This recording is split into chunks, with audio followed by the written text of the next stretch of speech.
Hello, everyone, and welcome back to the Daily English Podcast. I'm your host, Anna. Today, we have a very interesting topic that affects all of us. We are talking about habits.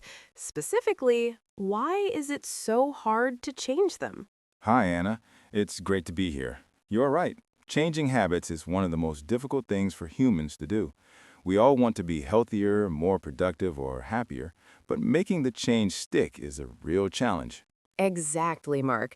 I think many of our listeners have been there. For example, at the beginning of the year, we make big plans. We say, I will go to the gym every day, or I will read one book a week. But after 2 weeks, we stop. Why does this happen? That is a very common situation. The problem is usually not about willpower. The problem is about our strategy. We often try to change too much too quickly. Can you explain that a bit more? What do you mean by too much too quickly? Sure.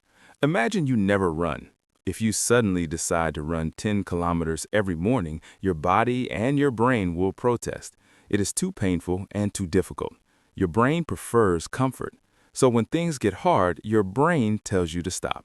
That makes sense. Our brains are designed to keep us safe and comfortable. So if big changes don't work, what is the solution? How can we actually build a new habit without giving up? The secret is to start small, very small. There's a concept called micro habits. Instead of running 10 kilometers, you just promise yourself to put on your running shoes. That's it. Wait, just put on the shoes? That sounds too easy. How does that help me get fit? It sounds easy, and that is the point. When a task is easy, you don't need a lot of motivation to do it. Once your shoes are on, you might think, well, I'm already dressed. I might as well walk outside. And then you walk for 5 minutes. The goal is to establish the routine first, not the intensity. I see. So the most important thing is showing up every day, even if you only do a little bit. It reminds me of learning English. Many students try to study for 2 hours a day, but they burn out. Perfect example. Studying for 2 hours is hard, but studying for 5 minutes is easy. If you study for 5 minutes every day for a year, that is much better than studying for 5 hours once and then quitting. Consistency is key. I love that. Consistency is key. But Mark, what about breaking bad habits, like checking our phones too much or eating too much sugar? Is the process the same? It is similar, but there's a trick. For good habits, you want to make them obvious and easy. For bad habits, you want to make them invisible and difficult. Invisible and difficult. Can you give us a real-life example? Let's say I want to stop looking at my phone before I go to sleep. Okay, usually people keep their phone right next to their bed. That makes it very easy to pick up. To make it difficult, you should leave your phone in another room, like the kitchen. Then buy a classic alarm clock to wake you up. Oh, that creates friction. If I want to check my phone, I have to get out of my warm bed and walk to the kitchen. I probably won't do that because I'm lazy. Exactly. You're using your laziness to your advantage. By increasing the effort or friction, you make the bad habit less attractive. That is really smart advice. So to summarize, so far, for new habits, make them tiny and easy. For bad habits, make them difficult and inconvenient. That is the core principle. And there's one more thing, Anna. We need to be kind to ourselves. Many people miss one day of their new habit and they think, oh no, I failed. I might as well give up. Yes, the all or nothing mentality. I'm guilty of that. If I eat one cookie when I'm on a diet, I feel like I ruined everything, so I eat the whole box. We've all been there. But missing one day doesn't ruin your progress. It's just a small bump in the road. The rule should be never miss twice. If you miss one day, just get back on track immediately the next day. Never miss twice. I like that rule. It takes the pressure off. We don't have to be perfect, we just have to be persistent. Precisely. Building a lifestyle takes time. We need to be patient.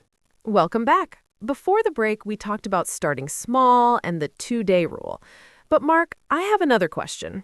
Sometimes I really want to change, but my friends or my family have different habits. For example, I want to eat healthy, but my roommate loves pizza. What should I do? That's a tough situation, Anna.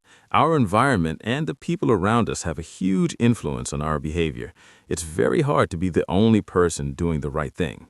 So, do I have to move out or find new friends? That seems a bit extreme. No, you don't have to leave your friends, but you can design your environment to help you. We call this environment design. If your roommate buys pizza, maybe you can ask them to keep it in a cupboard, not on the kitchen table. Out of sight, out of mind.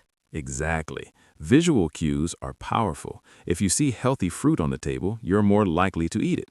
If you see a guitar in the middle of your living room, you're more likely to play it. You need to make your environment work for you, not against you. That's practical. I'll try putting my yoga mat right but next to my bed tonight. Now, I want to touch on something deeper. Sometimes we change a habit, but after a few months, we slide back to our old ways. Why isn't the change permanent? This usually happens because we focus on the result, not the identity. Let me ask you, Anna, if someone offers a cigarette to a person who's trying to quit smoking, what should they say? Maybe they would say, no thanks, I'm trying to quit. That sounds reasonable, right? But think about it. I'm trying to quit means they still see themselves as a smoker who's struggling. A better answer is, no thanks, I'm not a smoker. Wow, I'm not a smoker. That's a strong statement. It sounds like a different person. Yes, that's a shift in identity. True behavior change is identity change. You shouldn't just say, I want to run. You should say, I am a runner. You shouldn't just say, I want to read. You should say, I am a reader. So we have to fake it until we make it? In a way, yes. Every time you do a small action, you're casting a vote for the person you want to become. When you study English for 5 minutes, you're casting a vote for, I am a language learner. Over time, you believe it. That's really inspiring. It stops being a chore and becomes who you are. Mark, before we finish the segment, do you have any tips for our listeners on how to track their progress? Should we use apps or journals? Tracking is very helpful. It gives you visual proof of your hard work. You can use a fancy app, but honestly, a simple calendar is the best. Put an X on the calendar every day you complete your habit. I've seen that. It's called the don't break the chain method, right? Yes, popularized by the comedian Jerry Seinfeld. Your only job is not to break the chain of X's. It becomes a game. You don't want to see a blank space on your calendar. Simple and effective. I love games. Okay, we've covered so much today, starting small, removing bad triggers, environment design, and identity. We have. And remember, listeners, be patient. You are building a masterpiece, and that takes time. Thank you so much for joining us today, Mark. Your advice is always so clear and actionable. My pleasure, Anna. Thanks for having me. And thank you to all our listeners. We hope you feel motivated to build some great new habits this week. Remember, start small and never miss twice. See you in the next episode. Bye for now. Goodbye.